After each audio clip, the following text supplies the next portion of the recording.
Mr. Chairman, and I too want to add my thanks for holding this hearing. Certainly the people of Kansas sent me here to save and protect Medicare and Social Security. If you want me to save Medicare, I need a new innovative drug to help take care of the health care of 6 million people with Alzheimer's.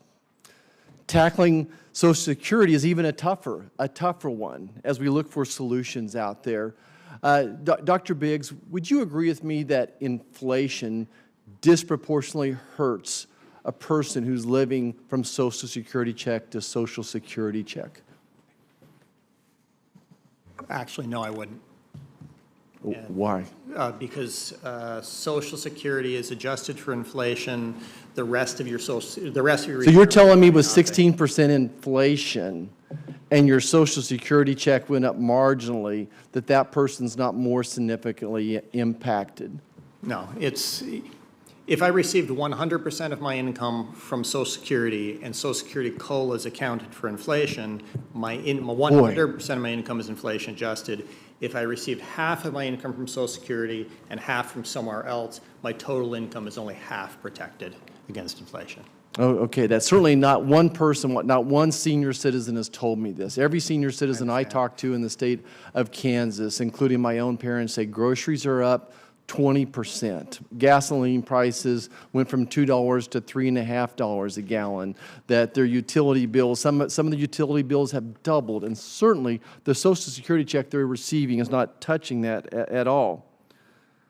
I think that slowing down inflation would be one of the solutions to save Social Security. I'll stick with you, Dr. Biggs, since I hit a home run with that question.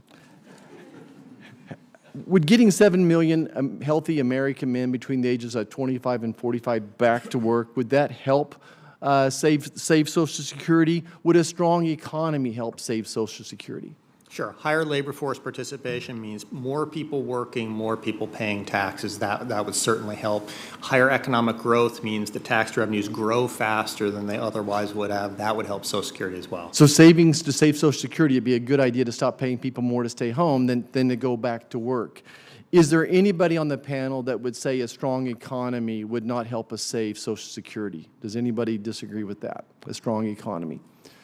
Is there any concern that if we raise the taxes enough, that it could actually hurt the economy? Dr. Biggs?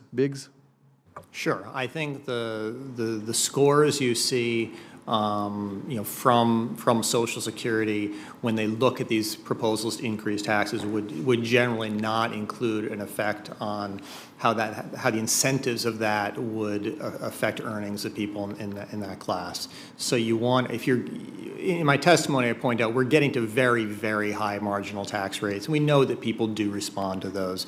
There's some disagreement about how much, but certainly you need to bear that in mind. Okay. Going to my next question here. Let's talk about the national debt. $33 trillion. We might spend $700 billion of interest this year, which certainly fuels inflation and impacts seemingly everything else as well. So, Mr. Goss, how does that national debt and paying that much in interest, does it have any bearing, any indirect bearing on concern for saving Social Security? That's a huge question. It has some bearing potentially if the debt continues to rise a lot. Could it have effect on interest rates? Higher interest rates would benefit Social Security for its revenues. But an important thing to keep in mind is of that $33 trillion, $2.8 trillion, almost 1/10 of it, is in fact money that is being held by the trust funds. And if the trust funds had not built up that $2.8 trillion worth of reserves by the excess payroll taxes paid over the last 20 or 30 years, the debt would still have to be $33 trillion. All of it would then be borrowed from the public.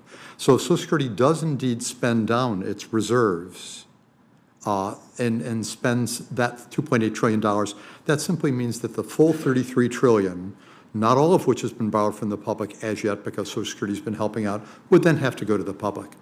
So we should not say that Social Security is causing an increase in debt. It's actually covering a portion of the debt right now by the excess income that's been paid which in was by workers. not my question, but I appreciate the answer. Dr. Biggs, what solutions would you throw out there?